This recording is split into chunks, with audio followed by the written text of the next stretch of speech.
अपराध जगत में एक बार फिर चौंकाने वाली खबर आ रही है। गाजियाबाद में एक नर्स ने अपने हस्बैंड की न सिर्फ हत्या की बल्कि उसको सुसाइड का रंग देकर अपने प्रेमी के साथ जिंदगी गुजारने का प्लान बनाया।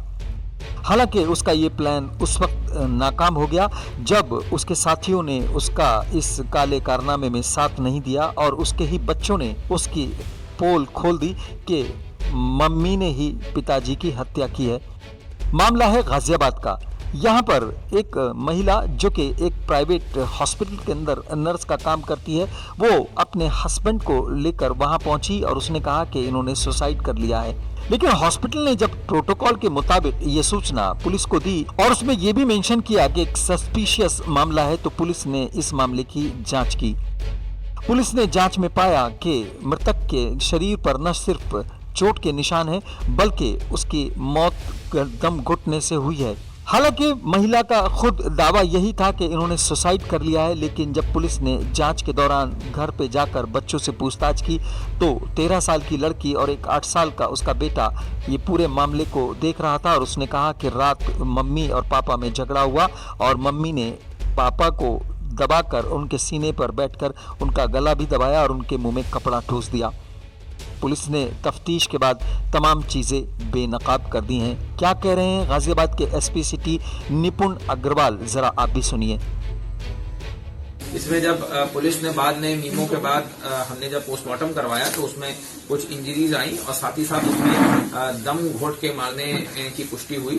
इसमें जब पूछताछ करी, इस मृतक के बच्चों से पूछताछ करी, तब उन्होंने बताया कि इसमें इनका आपस में पहले कुछ विवाद भी हुआ था और जब उस बच्चों ने जब देखा तो वो महिला इन मृतक के ऊपर बैठ के उनके मुंह में कुछ ठूस रही थी, जिसके बाद इस चीज की पुष्टि हुई है। इसमें साथ ही में इन महिला के जो एक लवर हैं जिनका नाम विनय शर्मा है, उनका नाम भी सामने में आया है कि इन्होंने पहले से इस चीज को प्लान करके इस काम को, इस वारदात को अंजाम दिया है।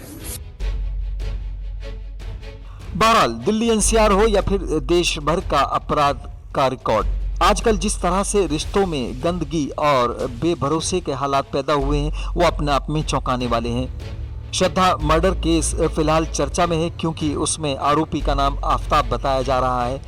ये अलग बात है कि आफताब अमीन पूनावाला कौन है, लेकिन उसके नाम से कुछ खास इशारा मिलता है। लेकिन इसी तरह का एक मामला दिल्ली के अंदर और भी हुआ जिसमें एक बेटा अपनी मम्मी के साथ मिलकर अपने पिता को मौत के घाट उतार देता है और 4 महीने से ज़्यादा तक उसकी डेड बॉडी को फ्रिज में रखकर उसको डिस्ट्रॉय करता है। और इसी तरह का एक मामला दादरी में भी सामने आया जहां पर एक लड़की पायल ने अपने प्रेमी के साथ शादी रचाने के लिए एक लड़की को न सिर्फ मौत के घाट उतारा बल्कि उसको जलाकर अपने कपड़े पहनाकर उसका अंतिम संस्कार अपने भाइयों से करवा दिया और खुद गायब हो गई। लेकिन मामला बेनकाब हो गया। गाजियाबाद का ये मामला साबित करता है कि अगर पुराने रिश्तों में दरार आ जाए तो नए रिश्ते बनाने में भी कोई गुरेज नहीं। क्या कह रहे हैं निपुण अग्रवाल, एसपी सिटी गाजियाबाद के, आप सुनिए। ये विनय जो व्यक्ति हैं ये उसी सर्वोदय अस्पताल में ये इंश्योरेंस का काम करते हैं जिसमें ये नर्स का काम करती हैं। तो इनके पहले से ही अवैध संबंध थे और इन्होंने हमें कुछ रिकॉर्डिंग्स और कुछ व्हाट्सएप चैट्स मैसेजेस हाथ लगे हैं जिसमें कि इन्होंने पहले इस चीज को प्लान कर रखा था कि इस घटना को ये अंजाम देंगे। सर, इस लेडी के हस्बैंड को कुछ पता था इस बारे में, इनके रिलेशनशिप के बारे में कुछ? हाँ, इसको पता था। इन्होंने कुछ ऑडियो कन्फेशंस अपने भाई को भेज रखे हैं जिसमें कि बता रहे हैं कि उनकी पत्नी और विनय मिलकर उनको मार सकते हैं। कुल मिलाकर जिस तरह से अपराधी अपनी मॉडस ऑपरेंडी बदल रहे हैं, लेकिन पुलिस भी कहीं ना कहीं मुस्तैद है और सर्कमस्टेंशियल एविडेंसेस या फिर क्राइम के अगेंस्ट आम समाज में जो एक विरोध है वो भी कभी कभी अपराधियों को नाकाम करने में और अपराध को बेनकाब करने में मददगार साबित होता है।